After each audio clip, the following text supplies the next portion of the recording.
All right. Good evening, y'all. Welcome back to another episode of How'd I Get Here podcast, the podcast for positivity, progression, and finding your own path. It's your co-host, Mr. Brown, Broken Guapo, 10 toes down, big head up. We got new merch. Go to the website. What up?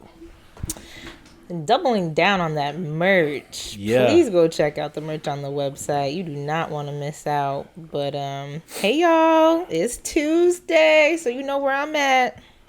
Not my living room. Nope, secret location. Secret location for the podcast. Super excited for today's episode though.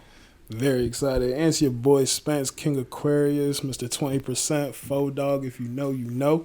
And we're here with Big Steve. I hope I do this solid because my man's got a lot of things going on. So Big Steve, entrepreneur, business owner, movie producer, soon to be aspiring actor. My man's going on tour for speaking engagements. And he's got a great book, From Orphan to Millionaire.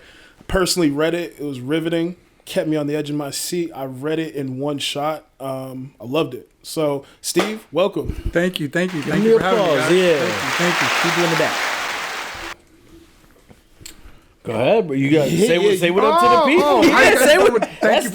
Now's your time to shine. Say what up to the people. Well, first of all, thank you for having me. No doubt, for all brother. my fans and supporters out there, please tune in. Grab some merch. I'd like to grab one for myself as well. For some sure. for my team members as well. Appreciate you. So Yeah, for sure. We'll definitely set that up. Definitely. So let's dig in. Yeah, you know how we like to start here. Spencer normally has the question of the day, and I don't think he is going to disappoint today. You know what I'm saying? And I mean, for the people who listen, y'all know I'm not big on crying, but this crying. You know what I'm saying? So a big fact about me. Up until I say yesterday, I've cried 3 times since I was 18. Mm-hmm. You know what I'm saying? So it's never really. Cried yesterday? I cried yesterday. Good for you. Yeah. Can we get a story? Yeah, exactly. Oh. So my question of the day is, when's the last time you cried? And I'll start because I don't think y'all gonna believe why. You seen the show Ginny in Georgia? Yeah. Okay, you seen it all through right now? Not all of them. All right, you seen the second season? Yeah. Okay, so the second season, to give a little background and not give any spoilers, Ginny in Georgia is a story about a family. It's a white woman raising her daughter who's mixed, and her son, and they've moved around. They've had a very tumultuous lifestyle, and they finally settled in somewhere, and they finally get to set up some roots and finally get comfortable with the community. But the mother and the daughter, they have a very interesting relationship. The mother considers them best friends. The daughter needs a mother. And the mother is very overprotective. So there's a lot of fight or flight. There's a lot of trauma and PTSD tied into it. And when the mother figured out something about her daughter, like they just had this bonding moment that like, I'm not a parent, but I felt like as a parent, I would have broke down the same way she did. And I'm just like, what is happening? And I was trying to hold it back, but I blinked and one of them just came down. I was like, woo! I get it. Yeah, but so you know what I'm talking about? Yes, sir. Did that one hit you too? Yeah. Okay. All right. So it wasn't just me. Parent. No. I mean, I get it. The PTSD and then some of the emotions overlapping and what positions they're playing for each other. You know what I mean? And then that's when they overlap, that's when you get the emotional state right there. Right. Where they both got to be vulnerable together. That's right. That's the overlap. Yeah. And just like let it out. It was good. See, it's always interesting because I've quoted Will Smith a lot. You know, he's one of my favorite people. I read his memoir. And in the book, he says, I've said this before, all you have to do is strike a nerve.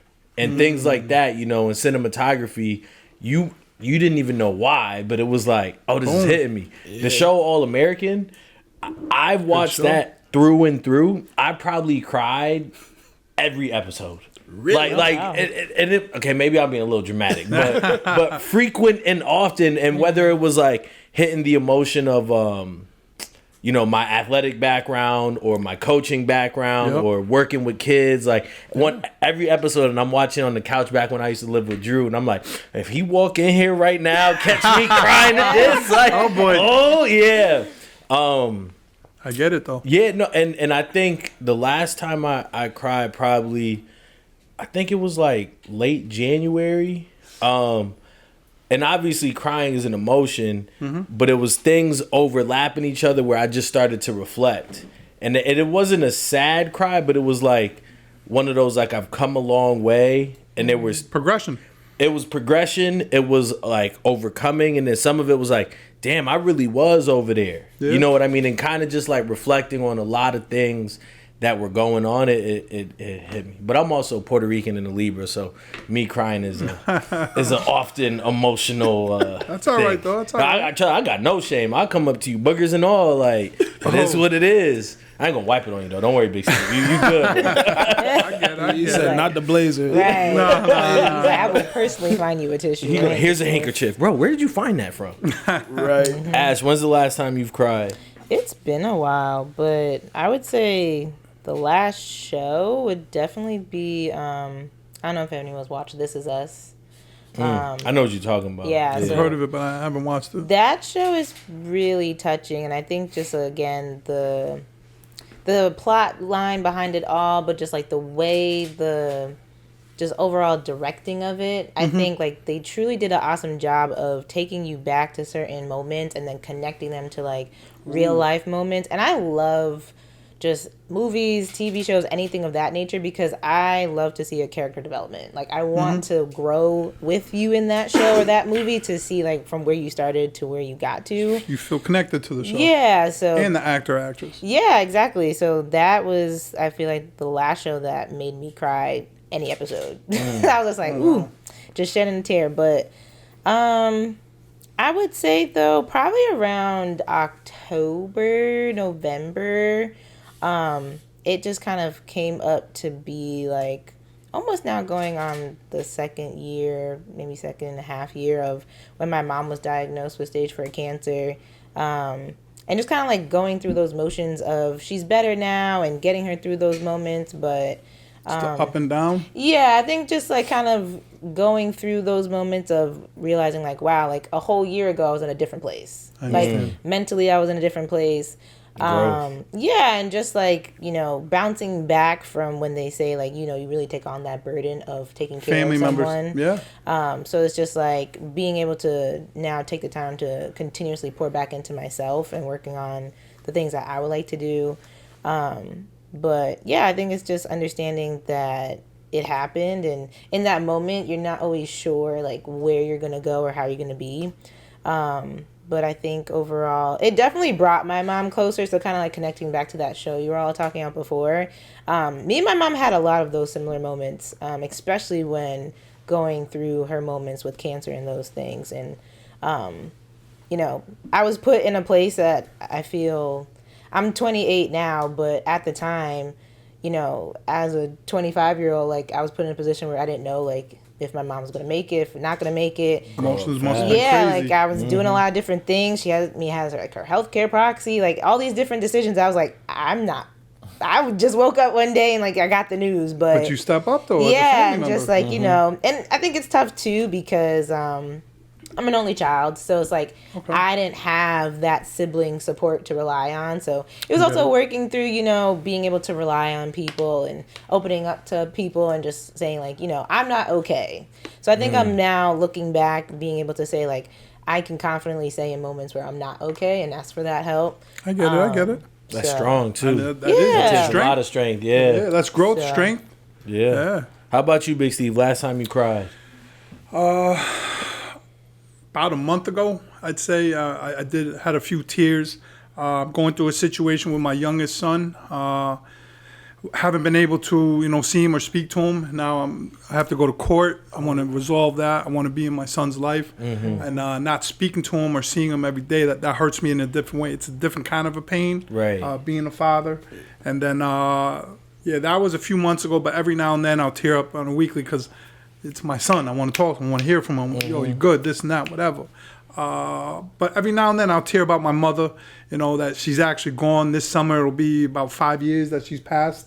And realizing, and what makes me tear up is a certain situation, or if I go in a business meeting, or I'm looking at my oldest son and I'm making decisions for his future. You know, I go back to, you know, how my mother was making decisions for me, for my future. Right. And it clicks, it lines up, and that's why I tear sometimes. I'm like, That emotion. Dag, mom, she can't even see. You know, he's about to be 18 this summer. He's starting to drive. You know what I mean?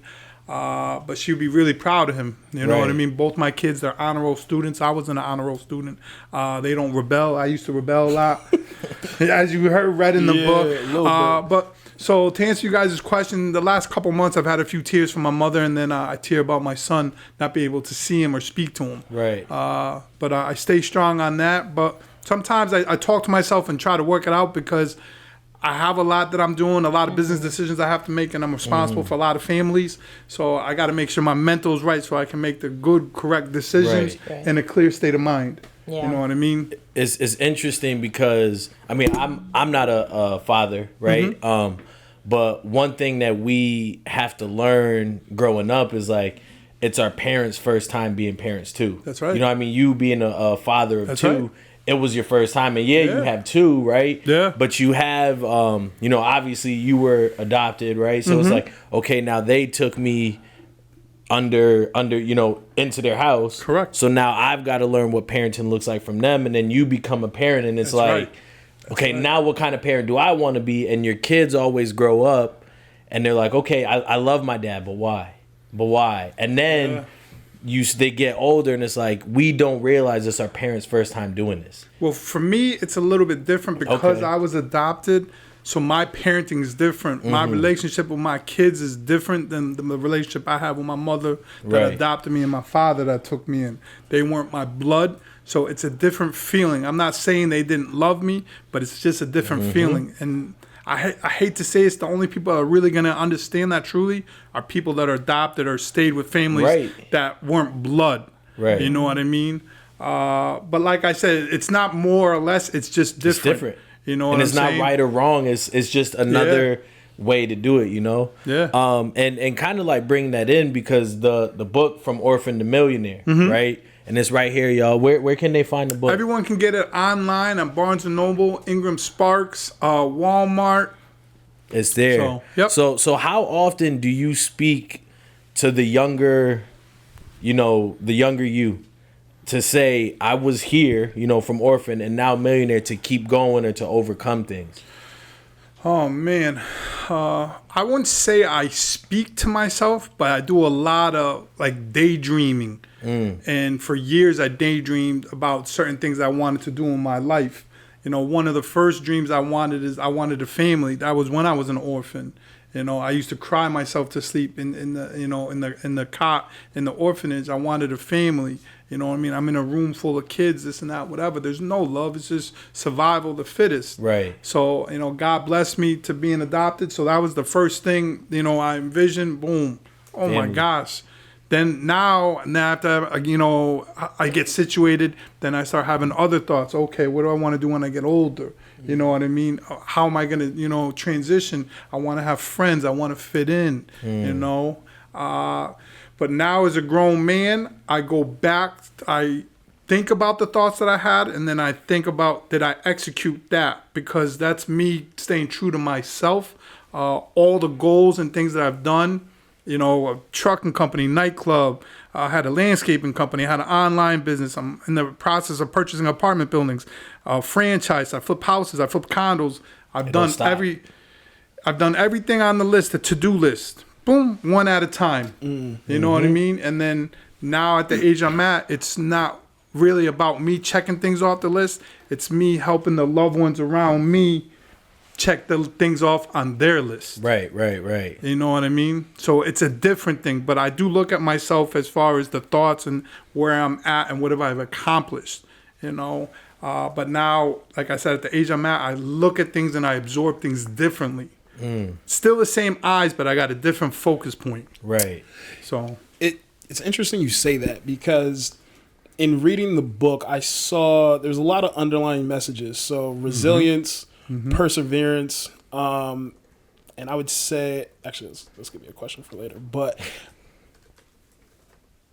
I was always very curious where that came from. Like, I know you referenced maybe coming from your mom, maybe from where you came from in Colombia, but like, was there any a time where, I don't know, you always bounced back? You know what I'm saying? Like you've always been responsible for so many people. So like, has there ever been a time where you just like, I'm sick of this? See it.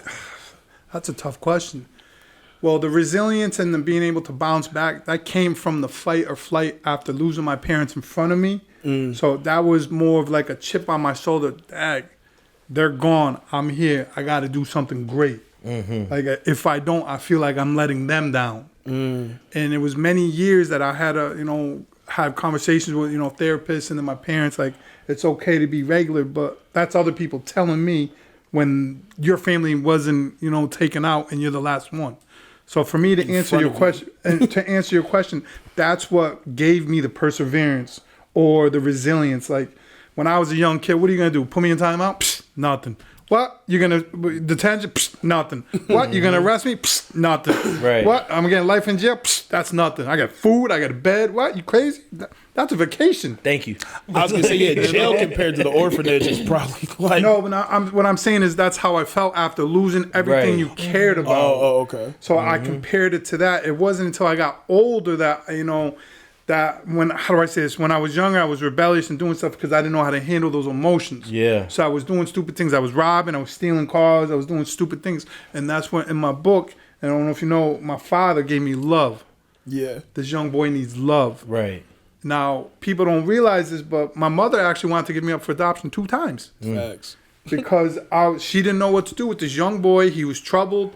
He's stealing cars. I'm driving around. I didn't have a record. I was 11 years old. What are you going to do? Right. In Colombia, you got killers that are 11, 12 years old.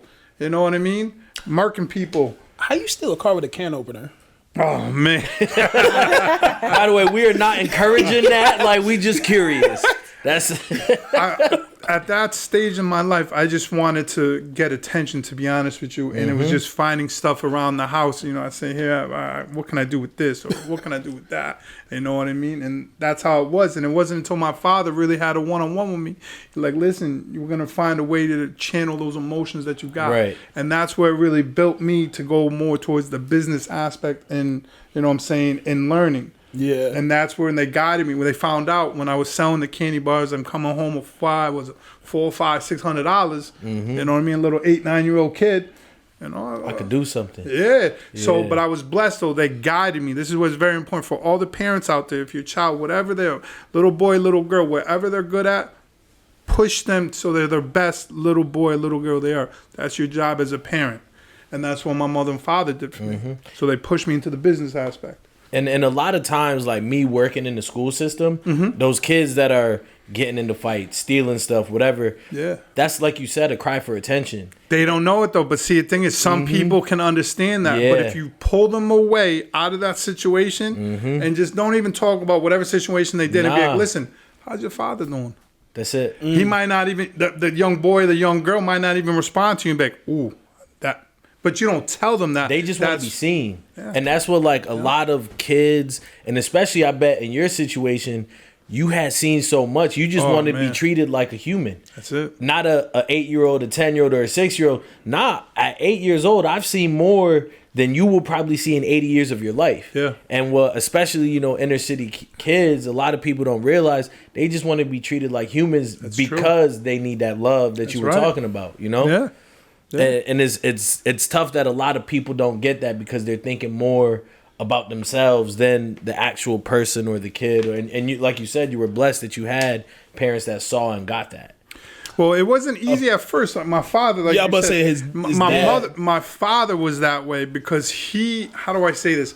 He was the lover, not lover, but like the one that showed the love and affection. My mother was the disciplinary. She was the one study, save, study. You know what I mean? Yep. But that's how I got close to my father as far as the loving and then bringing us as a family together. Everyone's family's dynamic is different.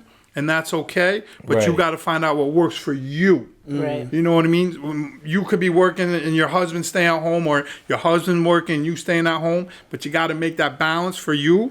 And then when you guys are good, then you can take care of the kids good. Right. So like I said, my mother handled a lot of the business aspects and my father gave me the love and affection. So I gravitated towards that. You know what I mean? So you were, you said hustling, selling candies at a young age. Yeah. In the streets, hustling, doing this, that, the third. What was that one event or one thing, that turning point that said, one, I got something here, but two, I could actually make something of myself.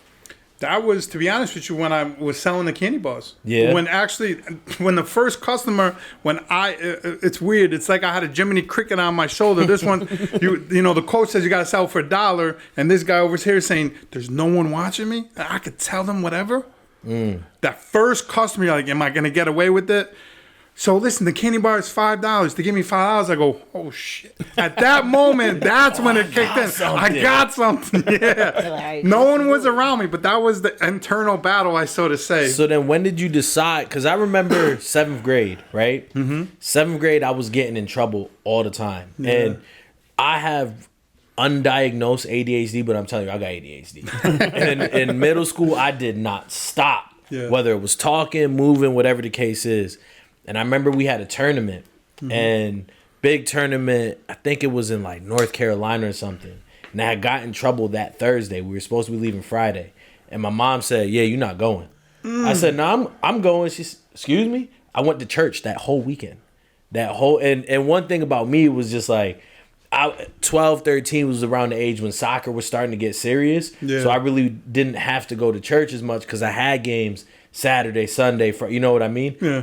The whole team went to North Carolina. I was in church. That was the last time I got in trouble in school because I knew, one, this can be taken away, but two, there's a balance, one without the other. So as you continue to get older, right? What was that thing in the head that said, okay, I got to stop getting in trouble? Well, to be honest with you, it was right after, I want to say around 11. So the rebellious stage for me was between 9 and 11 or 12-ish. That was the rebellious stage. You know what I mean? That was after then, that's when I started really getting into the finances. Early. You know, 15, I bought my first stocks, but, you know, there was conversations in the family household. You know what I mean? That's actually when I started liking your mom.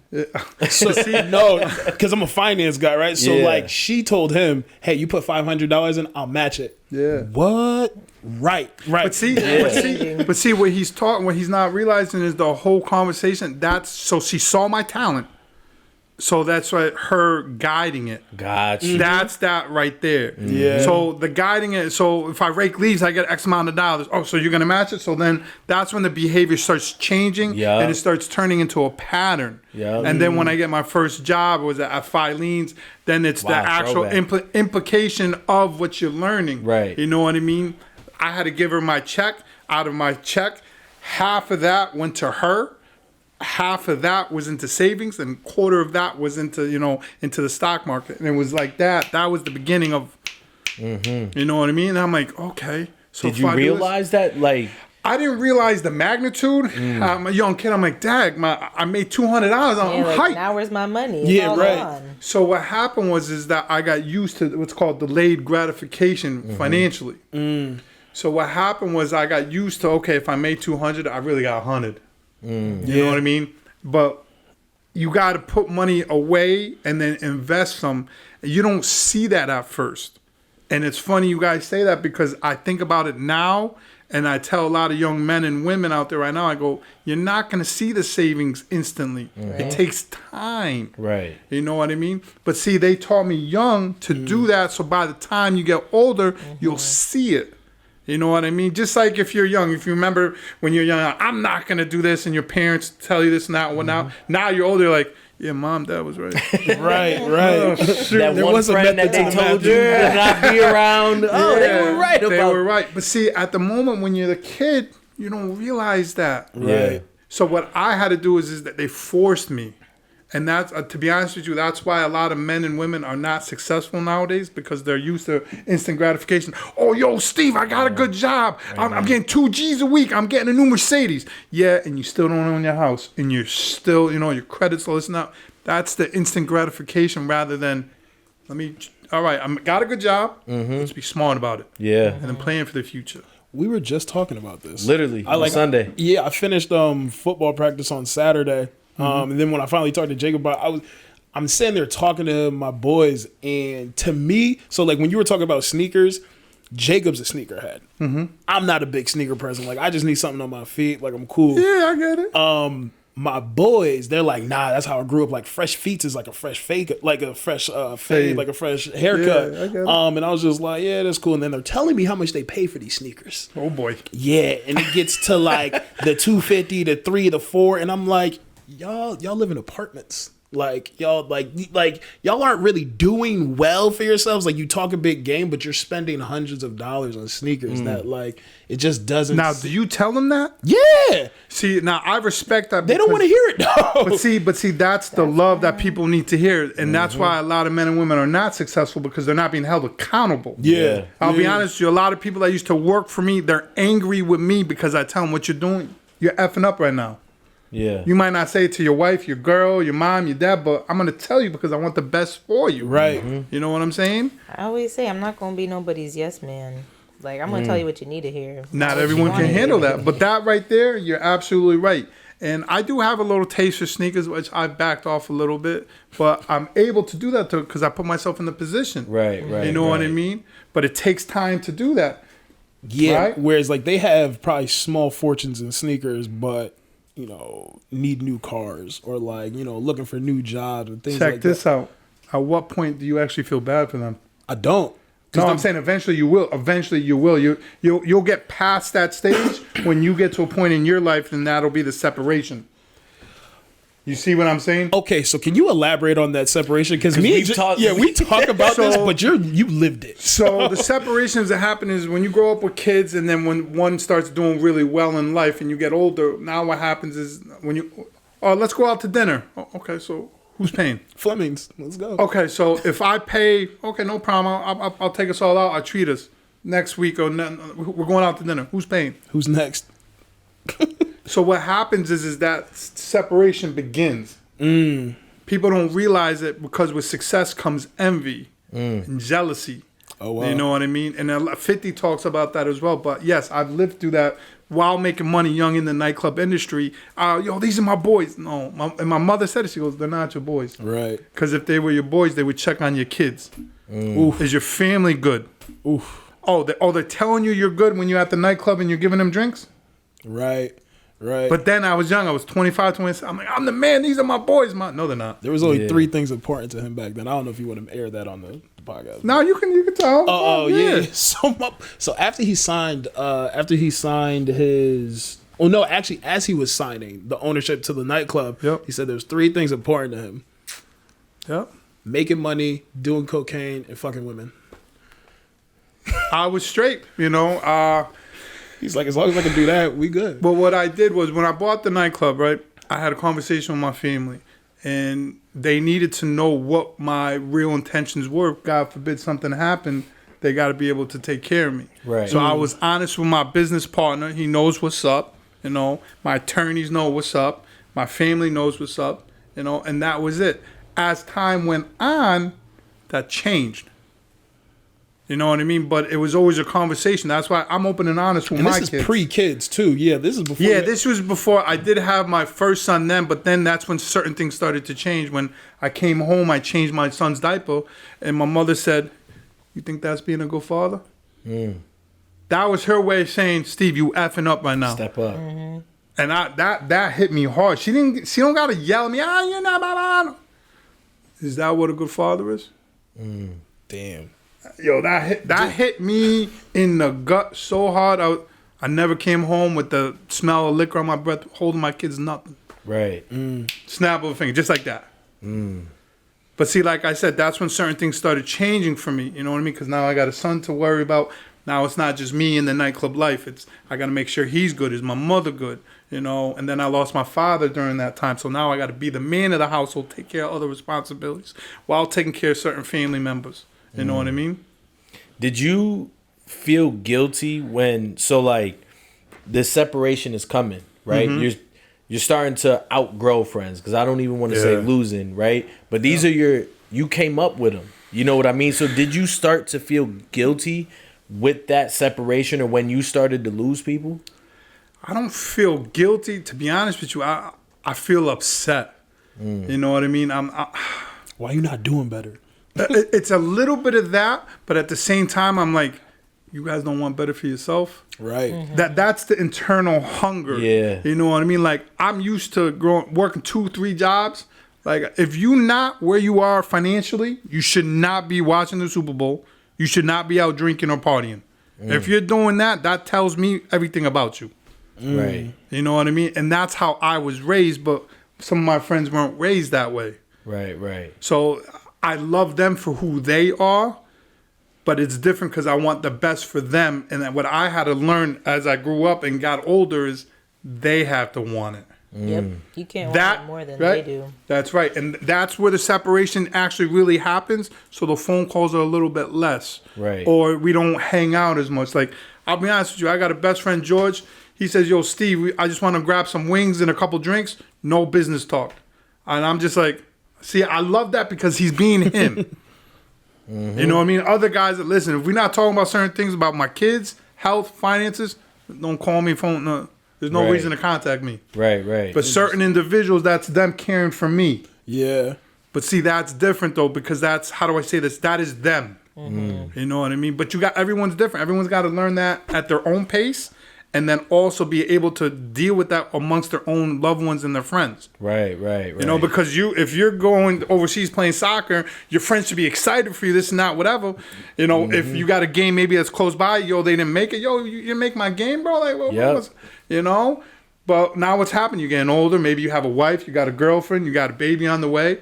Shoot a text. Yo, listen, I text my boys, yo, listen, I know I'm busy. I'm sorry. I'm doubling up, tripping up. Yo, I love you. I miss you. I'm always a phone call away if they need something. Right. But now with me, it's they want my time. Like, so for example, I didn't watch the fight with my guys, but we watched the Super Bowl together. I usually don't do that, to be honest with you. You know, I'm not into really being entertained. I'm more into educating myself now at the age I'm at. But they want to do that, so I do that. I'll kick back. And it's weird. I actually have to find myself again as far as being I'm going to say almost a middle-aged man. That is, what are my hobbies? What do I do for fun? You know, I don't party. I don't do this. I don't do that. Like, my kids are good. The future's good for them. The guys around me, are they okay? That's what I worry about. Right. You know what I mean? And I guess I take on extra stress. I shouldn't, but if they're not worried about that, who is? It's interesting you mentioned stress because in the book, when your father passed away, oh man, that was one of the hardest things. Yeah, and you dove like headfirst into getting all the estates and everything handled, but after your mother passed away, you took 2 weeks. Well, yes. So, all right. So my father, when he passed, what happened was that he fell down at my mother's house. I was at the nightclub, so I went to my family's house. I stayed there. The following day, he had a stroke. I'm sorry, he had a heart attack. I did CPR. I did mouth to mouth. I got his heart beating, this and that, whatever. And then he had a stroke in front of me. And then what happened? My mother screaming, blah blah blah. I said, "Oh, just call 911. I'm making sure he's all right." They take him, this and that, whatever. They put him into the hospital in Southington, and then he passed about a week later. I had to pull the plug. He was unfortunately in a coma, and he was an induced coma, right? And then he died from what's called a rare lung disease. So the doctor basically called me, and then me being the man of the house, I had to make the decision to pull the plug. Our family said our goodbyes, and that's the situation with my father. Then as far as my mother, I was actually in a box truck. My mother and my brother were in my vacation house in New Hampshire. I get a phone call, Steve, Mom fell down. So pick her up. What you calling me for? You need help with this? Yeah. So he's not going to leave her there until I get Steve, there. Remember, I'm in the box truck. I'm driving. Steve, what do I do? I'm yelling at him. Pick her up, put her in the car, drive to the hospital. So I'm yelling at him. I don't care about no stop signs. I don't care about no stoplights. You drive straight. Whatever tickets, I'll take care of that later. Rushes my mom to the hospital. I get out of the truck. I tell my boy, Ja, he took care of what needed to be taken care of, my business with the truck and stuff. I jumped in my car, drove all the way up to New Hampshire, my vacation house in the hospital. And then what happened was that she had an infection in her intestine. It was basically her bowels were backed up. She didn't go to the bathroom, so her bowels were backed up. Oh my gosh. So they did surgery, and since the bowels were backed up, there was an infection. So her heart rate and her pulse wasn't at a state for them to do the surgery again to clean her up. So they left her open. And then what happened was her heart rate and her pulse and her blood pressure never really came to a position where they could do the surgery. So they put her in an induced coma. And then I had to make the decision of, what are we going to do with this, with my mother? Right. My brother's there. My oldest son, he's crying. He hates the hospital, because remember, that's all he knows is my mother. Right. So he's yelling at me. I pulled the plug because she's not coming back. This is, what I mean? Yeah. So that happened during the trucking company. And then I did take 2 weeks. For the first 2 weeks, I didn't know what to do. It was more like take a breather. What's really going on? Like it was a shock. Yeah. And then once that shock really wore out, then it's okay. I got to handle this. I got to take care of this. I got to take care of this. Remember, I got a trucking company. I got a lot of real estate. I got a couple workers working for me. And I basically said, F everything. My family comes first. Mm-hmm. And shout out to my boy Ja because he held me down, taking care of my trucks and stuff like that. Yeah. But that was the time that my brother and I were not going at it, but he was finding himself with my mother being not here anymore. And then I got frustrated with him because I said, listen, she's not here. I need you to step up, handle certain things in our family now. Mm-hmm. But he was still processing it. So it's like we were talking about before. Everyone processes things differently. Yeah, he went introspective. Yeah, he went in, and I didn't go out, but I was like, yo, listen, it don't matter how I feel. This A, B, C, D, E needs to get done. Get dealt with. It don't matter how you feel. You got the lights on. You got how many houses you got, how many cars, it's not whatever. I got... Take care of that. They don't care. Your insurance company doesn't care. Oh, you upset. Oh, no, man. So I ended up taking care of a lot of the things. And then my brother and I, we would talk after. And then we went through a lot of attorneys. Unfortunately, one of them that we're actually going to pursue legal ramifications. We're going to sue one firm. I won't say the firm, but they handled my family, how do I say this, disgracefully in a sensitive time. Right. So that's all I'll say on that. But yeah. So where do you find peace of mind through all this? I was just because you peace of mind. Because even Spencer saying like through all that you took 2 weeks, right? You took care of family, then got back to business. But like we were saying earlier, author, making movies, clubs, this. Where's the peace and everything? When do you shut down? Like, to be honest with you, I think I have an addiction to keeping myself busy because there's really not really peace per se in my head. I feel peaceful when I know I don't have to worry about money coming in for my kids for food. They can get whatever sneakers, you know what I mean? The cars are okay. The houses are okay. That brings me peace. But for people around me to have peace, I have to be the one running around handling stuff. So I see myself as almost like the sacrifice for my son not to know what's going on. Like, he eats Nepal's pizza. We drive 30 minutes for him to have a pizza. You know what I mean? Like, if that ain't bougie, like, he doesn't even shout out to my oldest son. I'm like, this is my favorite spot. Right down the See what I'm road, saying? bro. He's like, that's the standard. Right? Once I bought this house, that was the closest one. I said, yeah, that's where we going, bro. I'm not going across. See, that's the piece. That's my love for my son because the enjoyment, that's our one-on-one time. Dad, son. You don't get that back. I don't get that. You know what I mean? I didn't get to go to movies a lot with my family. I went to one movie theater that I can remember as a kid with my mother and father was to see the Titanic. Wow. Crazy, right? No, that's nuts. Ordering Uno's Pizza on a Saturday night. That was the family thing. Wow. Ooh, we're getting deep dish tonight. Ooh. You know? I used to love that. That was my thing with my family, but it's different with my kids. You know, my kids think, oh, Dad, I'm going to Grubhub this or McDonald's this. McDonald's is like $30 a kid. What? Yeah. I go, you're going to learn when you get a job. And poison. Yeah. So I try to wean it out, but it's different. But to answer your question, I'm still trying to find that within myself. But I think that might be a lifelong process, to be honest with you. Yeah. But I'm getting closer because I've achieved certain goals that I wanted to and certain financial achievements. But now it's really my friends around me and my loved ones, putting them in positions and helping them achieve their goals. That's working towards the peace. Right. Because I could be good, you could be good at your house right here, and your man, he's your best friend. He going through it at his house right now. He might not have money for the lights. Are you peaceful? Yeah. Nah, I hear what you're saying. You see what I'm saying? So it's just like, Yeah. oh, Steve out here, he's straight. Blah, blah, blah.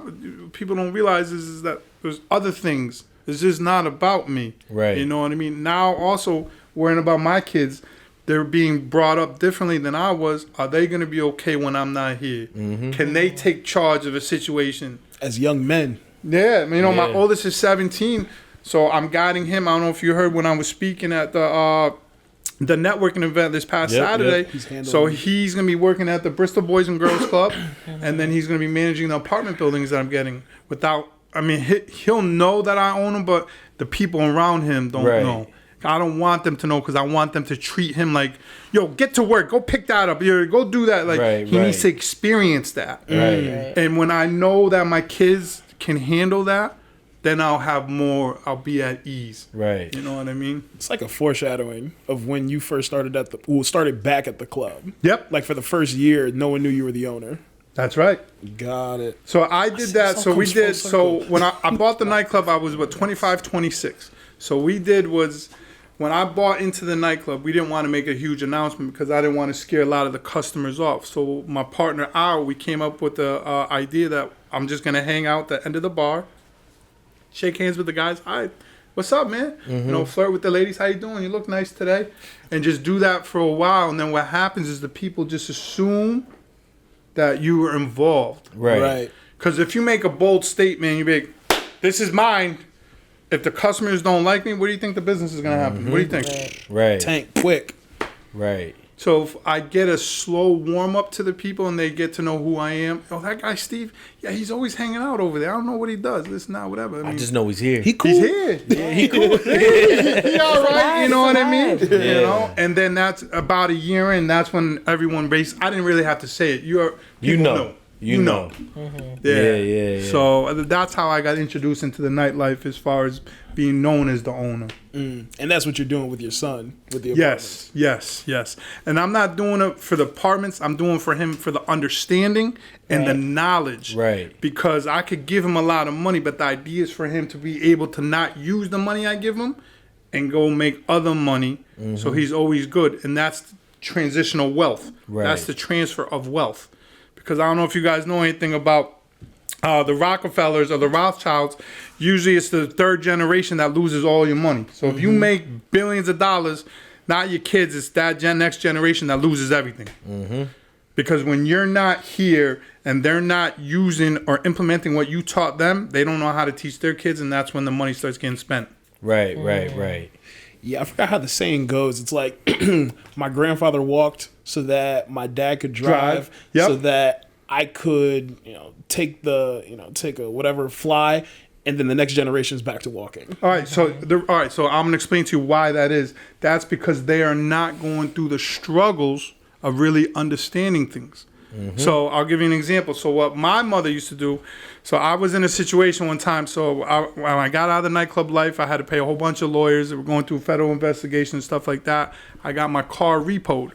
I trusted a kid. I gave some money. Listen, we're going to flip money, Steve. Blah, blah. You'll be able to make your car payments. Yeah, 2 months later, my car was repoed. I'm like, what am I going to do? So I had to ride a bike to, you know what I'm saying, till I get a regular job, this and that, whatever. I could have went to my mother. She ain't help you. You put yourself in that position. But you know what that taught me? I'm never going to be in that position ever again. Humility. Ever. Steve, we're going to... No. We're straight over here. Or if I decide to do something, I'm good, even if you F up. Right. Right. A lot of people don't do that. A lot of people say, yo, listen, help me out, and then I get you later. You help them out, but they mess up. Now you're in a bad position. Right. My bad. How do you know? Because sure enough, you're in a position that you can help anybody. I get that a lot. Right? But how do you know who to help and who not to? So what I've done over the years is I figure out I want to help people that want to help themselves. And there's different signs of people wanting to help themselves. So, for example, I get inboxes all the time. Yo, Steve, front me $2,500 or this investment or to this your and that. inbox? Whatever. Of course, man. I could never. Yeah, I could what? never. To a stranger? It's like, But it's not only just helping them out of a situation. Yo, Steve, invest into this or invest into that. What I'll do is I'll peep it, but I want to see what they're about. Okay, so you tell me you got an idea. All right, we'll just use sneakers. Where are you gonna store the sneakers? I don't know. You don't know where you're going to store the sneakers, but you want to ask me for money? You're gone. Like, how much thought have you really put into your Right. own dream? See, that's the difference. And you know what's funny? DJ Khaled said the same thing. He's not working with someone that's not giving 110. Check this out. By the time you give 110%, people are going to come to you. Facts. Right. You just don't realize that people, they think the other way around. You know what I mean? Like, I'll be honest with you. Now, with me, I want to have dinners with people that are worth hundreds of millions. I want to pick their brain. What lawyer do you use? Where do you invest your money? Yeah. Some of the guys around me, your credit score is this. I'm not knocking it, but that's not the level I want that I need for my family. Yeah. Right. So it's different. So to answer your question is there's different signs from different people. Got to be clean cut. Got to be on point. Here's a simple thing. Do you do what you say you're going to do? You said be here, what, 6:15? Yeah. What time was I here? 5:30.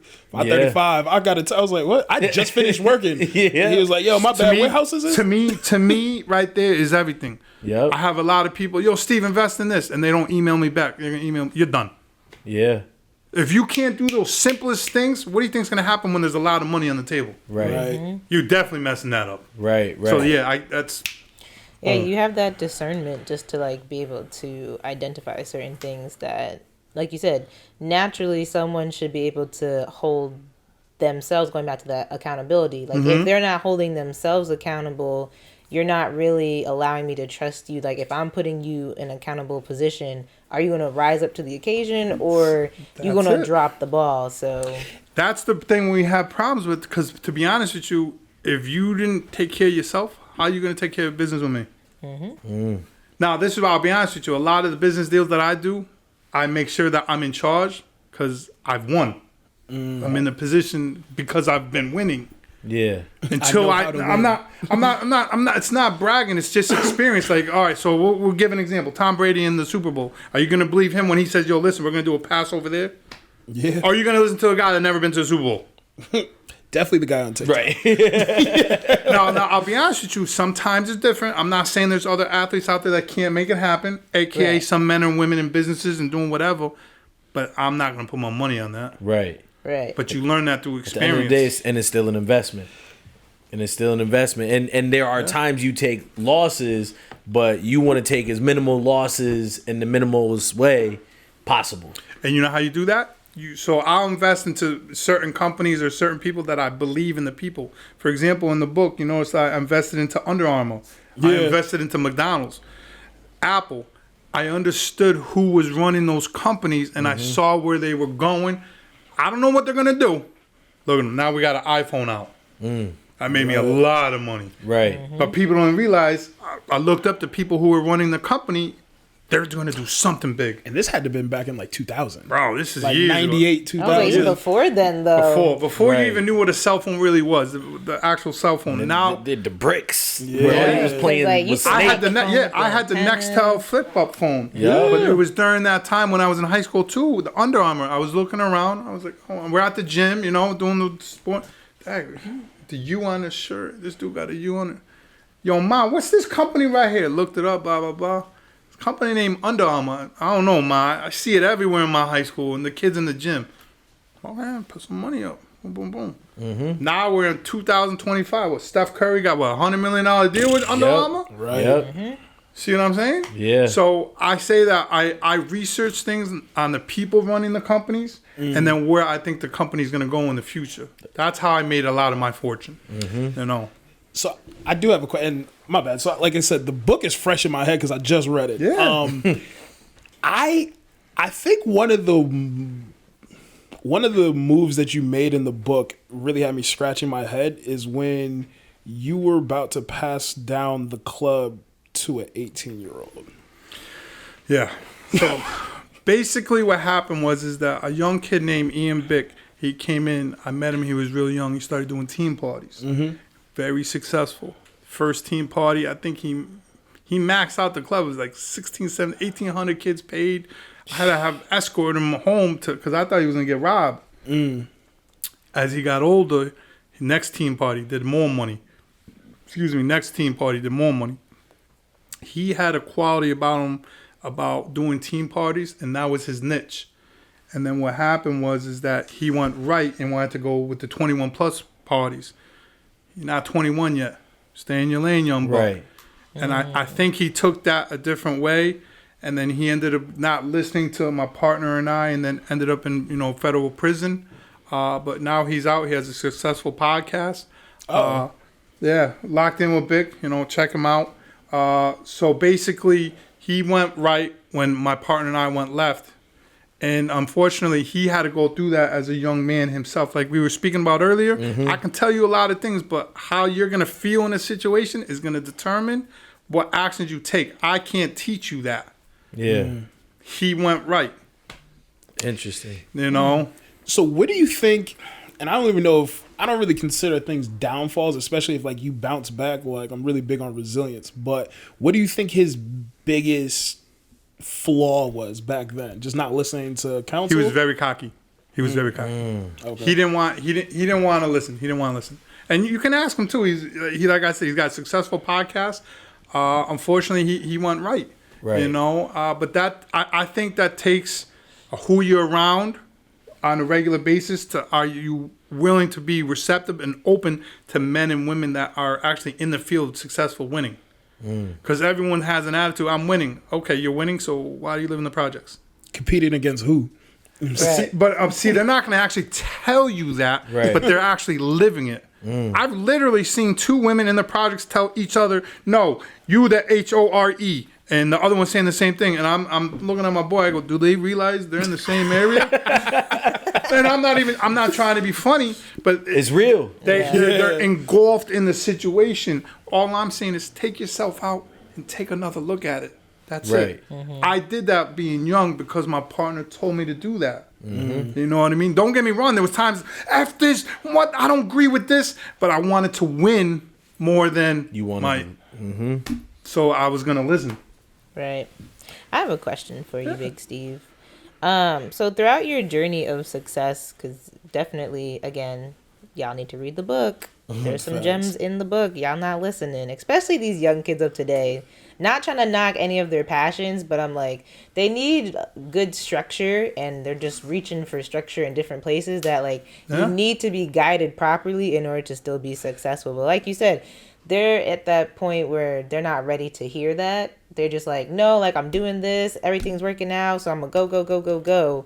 But then it's like, you got to think long term. They don't understand delayed gratification. They don't. And they don't understand about, like, what you're doing now. You also got to be thinking about what you're doing 5 years from now, 10 years from now, like what you're setting yourself up to do now. And so that's how I was just, I was always growing up looking like that as a kid, because I knew, like, my situation, like my background, like I didn't want that. I didn't want the family situation I had. So that pushed me to want better. And that kind of molded my thinking to, I noticed too, like when you talking about your piece, I feel like some of what you were saying also resonates with myself, of just like, you do accept like the success that you have, but you know, like there's still more that you want, that like once you're reaching those moments, then you'll fully like eternally be peaceful. But like if you know there's still more out there, you're like, yes, like the job was done for this, but there's still more to do. And you know what that leads to? That leads to what we call purpose, to an individual's purpose. For example, you said you played soccer before. You could be in the playoffs, so maybe you won the first playoff game. So now he's got to go back to training with the team and go, damn, we're going to try and make it all the way. Maybe the next time you make it all the way, but your boy was injured. So now you got to go back. So to add on to what you're saying is, as every man and woman grows up and they're doing whatever they're doing in their work or in business, you're going to reach different pinnacles of success and of hardship, but you're going to also learn to find who you are. And the faster you find who you are, you'll be able to get to your success faster and quicker. Like a lot of people see some of the things I do on social media, but people don't see the L's I take as far as the trucking stuff, you know, firing people, losing tens of thousands of dollars because I'm paying people on the books, or a friend that wanted a job is trying to sue me because he got hurt because he did some dumb shit. You know what I mean? Oh, yeah, you my boy. And now I'm getting a letter, I'm getting sued. I'm thinking, what kind of boy does this? Right, what kind of insurance, friendship is this? No, but see, then it happens. Well, Steve, you got it. Oh, yeah, but when you didn't have the job for me, then we were friends. Like I just want to know when is that? The math ain't math. So what happens is that as you continue on your journey, whatever it is, you start learning who to work with and who not to, and then also learn about yourself and your tolerance level of what you're gonna tolerate and or accept. And then that's that where part right there. Yeah. And that's not just with yourself, that's with your business. I try to stand 10 toes down. I've done everything I said I was going to do. You know, even when it comes to paying my employees or responding to a text message, to me, I take that close because that's my family's name and that's my business. Right. You know? And I figure the people that actually believe in that and honor that, those are the ones that are going to win. Love that. Right. You know what I mean? So real quick though, before, because I know we've almost been chopping up for an hour, but there's just so much to talk about with Steve. Keep them coming. So throughout your journey, have you ever struggled with imposter syndrome? Imposter syndrome? And I can break it down for just... So the concept of imposter syndrome, it's a social construct stating that you are doing certain things in your life, but there's always something in the back of your head making you feel like you're not perfect enough, or you shouldn't be doing this because it's not in the same category or degree of like other people. Almost like you're self-comparing yourself. Like a false sense of belonging. Yeah. So would you say that, have you ever had moments like that in all of your different avenues of... I never had imposter syndrome. I did have times in my life in certain business ventures that I didn't know if this venture was really for me. Right. So that's not really an internal thing. That's more of like a business. Okay, you from the outside like looking a gut in. Thing. No, what I'm saying, from the outside looking in. Okay, this is something I want to try. Then once you get in it, and then you start experiencing the different things, dealing with the payroll, dealing with, you know, the government on this, dealing with the workers. They're like, this might not be it. This might not be it. You know what I mean? I've done that a couple times, but I've always stayed true to myself. Yeah. Like I'm honest about what I'm good at, what I'm not good at, and that's how I base everything on my decisions.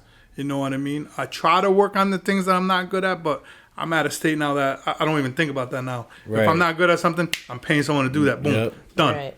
You know what I mean? So to answer your question, I didn't feel I was an imposter myself, but of certain businesses, like a landscaping business, I owned one, that wasn't for me. Right. That's an interesting tactic on it, because that is almost just like the overall skill of just learning. You know, like as going back to just like children and as they develop, like they learn through trial and error. Like that's right. So teaching yourself like, okay, this is what you want to do. You did your research. You tried it. Whatever outcome it wasn't the outcome you wanted. So you're like, okay, you took whatever you got from that. Now you're going to pivot, move to the next thing. And that's what you talking about. That's the resilience. But not everyone sees me pivoting. Yeah. You're not going to. What I see is when someone does something or they say something, are they still doing it no matter what? Right. That's what I want to be associated with. Because then that tells me that no matter what happens, you're still going to be there. You know what I mean? It's almost like if I have to pay my employees on Friday, but my son is sick on Thursday, that's none of their concern. I still got to pay him on Friday. Right. Still got to move. You know what I mean? Well, he got to sorry, guys, I don't have your pay. You know, he's like, I got a wife and kids. I want my money. Right. Right? You know, that's just business. But you learn that as you finding your way. You learn that. Yeah. So I don't want to put a label on you, right? You've got a lot of titles, but listening to your story, I would like to call you a survivor, right? From a young age through and through, right? Have you ever experienced, survivor's guilt or survivor's remorse, dealt with anything like that? Yes, heavy. I've dealt with that heavy. So much that when I was around 14, 15, I actually tried committing suicide. Oh, wow. When I was in China with my family, my mother was teaching abroad. My brother and I were there, we're studying this and that, whatever. I tried jumping out the apartment building. Windows. Yeah, it was just... where was I in life? You know what I mean? My real parents were lost, and I was at a stage where I was fighting with my mother and father because I was still trying to come into my own as a young man. I'm learning from them. I'm learning from my own trials and tribulations, and I'm putting all that together. I really didn't know how to do all that, and I'm like, yo, listen, they're already gone. What does it matter if I'm gone? So I did go through that. I still have PTSD through the gun violence. I'm actually seeking professional counseling again now because I've been having a lot of nightmares, more nightmares again. But to answer your question, yes, I have had survivor's remorse. And yes. that's strength to even be able to speak on it. You know what I mean? Because Facts. there's one, the idea of I don't know how many people are going to be able to relate to this, but two, like I don't like saying it outward is. Do I sound crazy? Do I sound, so it's I admire your strength Thank you. to be able to even to speak on that.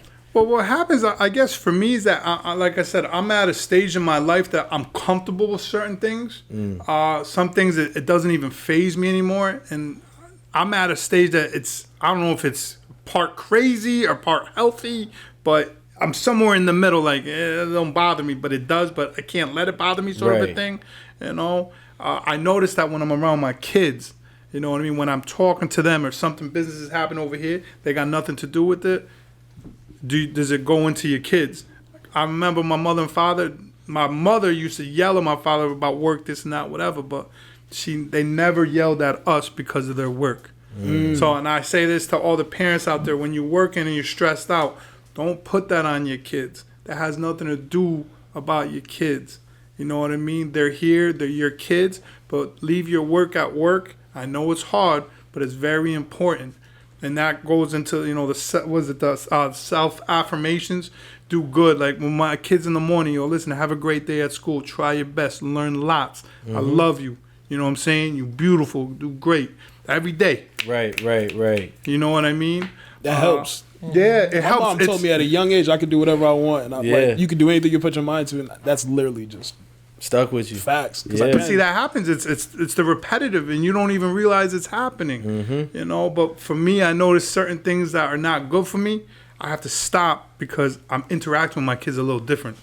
Ooh. That's when I got to stop as a father, not as a Right. man or business, as a father. Right.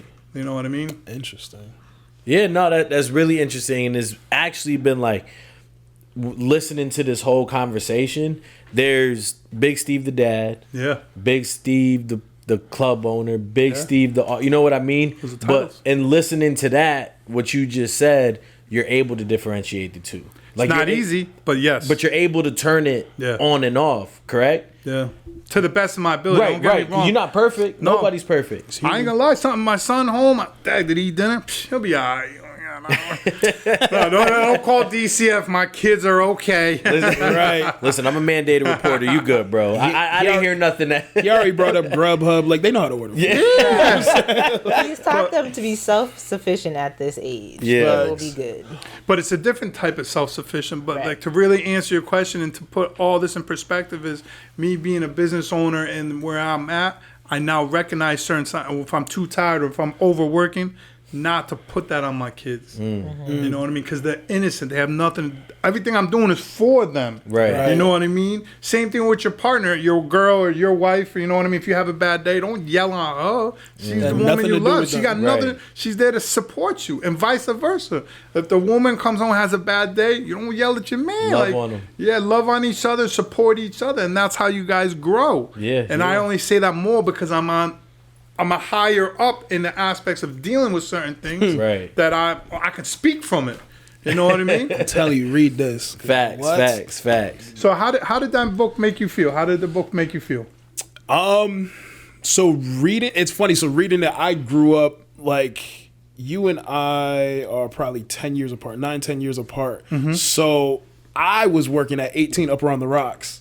I was doing Up on the Rocks, Poorhouse, Russian Lady. And as you're going through this, I'm like, oh shit. And I worked at the Gold Club. Oh. Yeah, before it was mixed. So like as you're talking about it, I was like, yeah, this is pretty much how this goes. Yep, this is the life. And I was like, oh shoot. Like it was a lot of, like I said, it was a lot of perseverance. When I got to the end of it, I was a little conflicted because like I said, you started off talking about your childhood.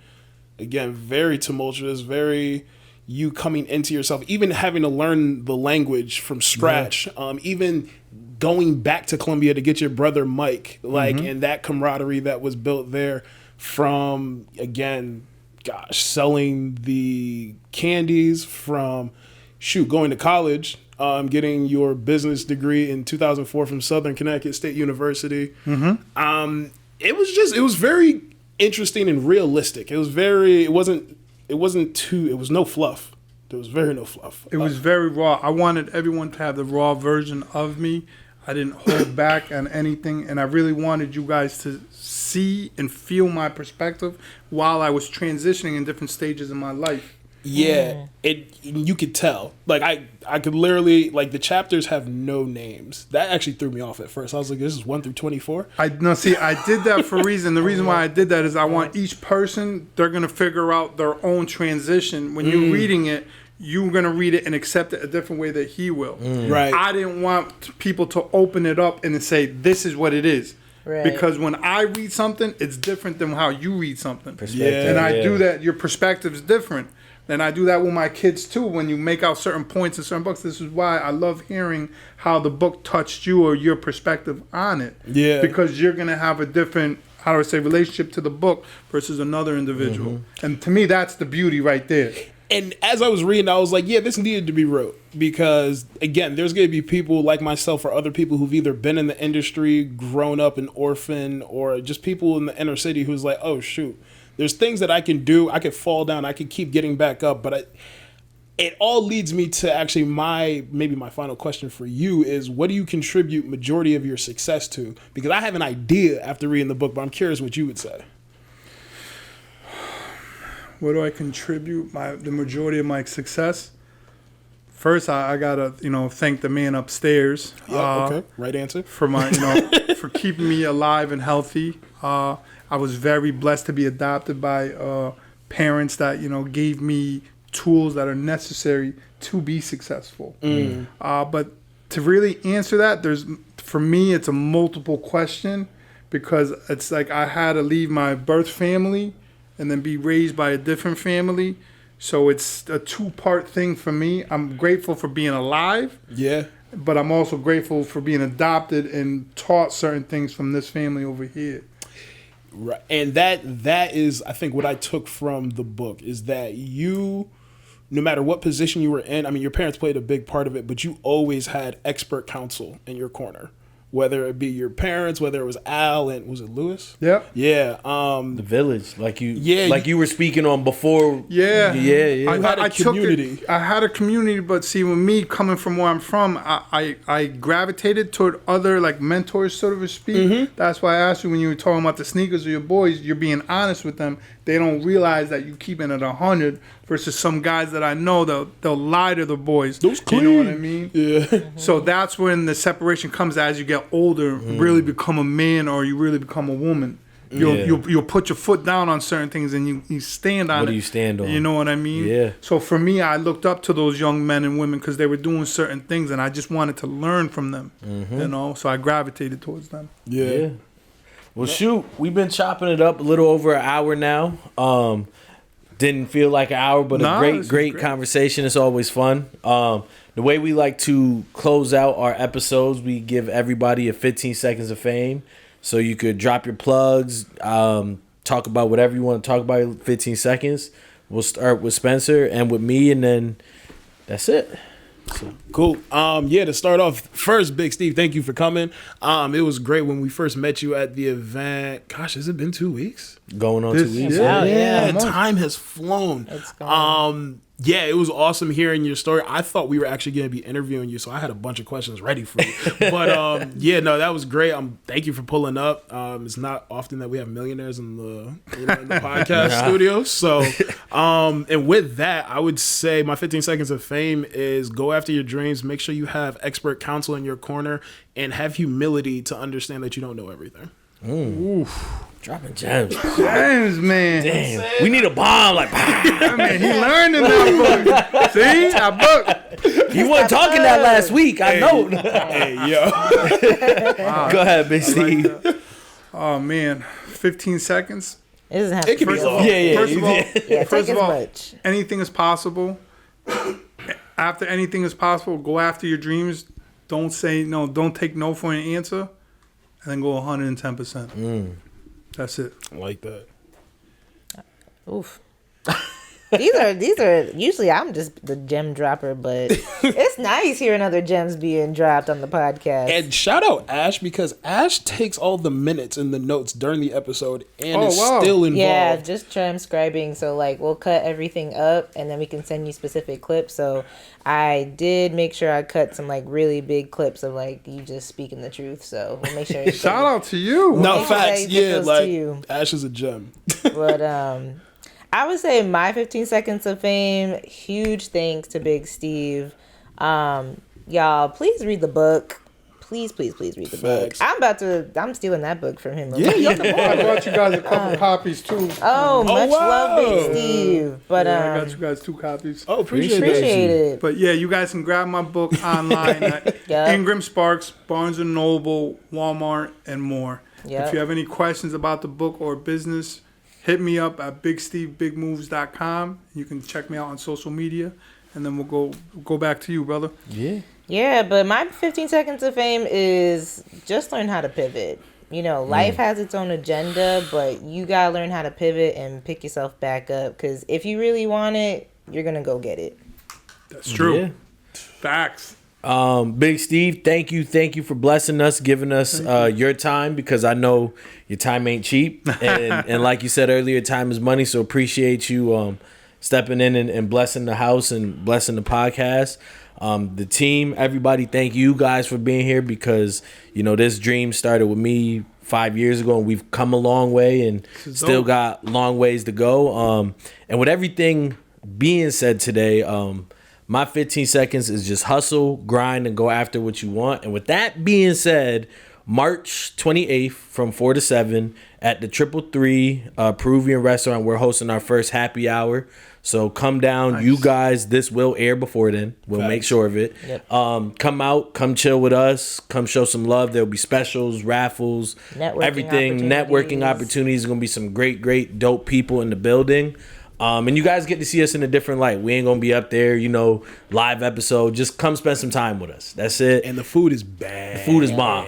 So with that being said, this is a wrap on another episode of the How'd I Get Here podcast, the best podcast CT. We here to take over, and that's a wrap. Bow.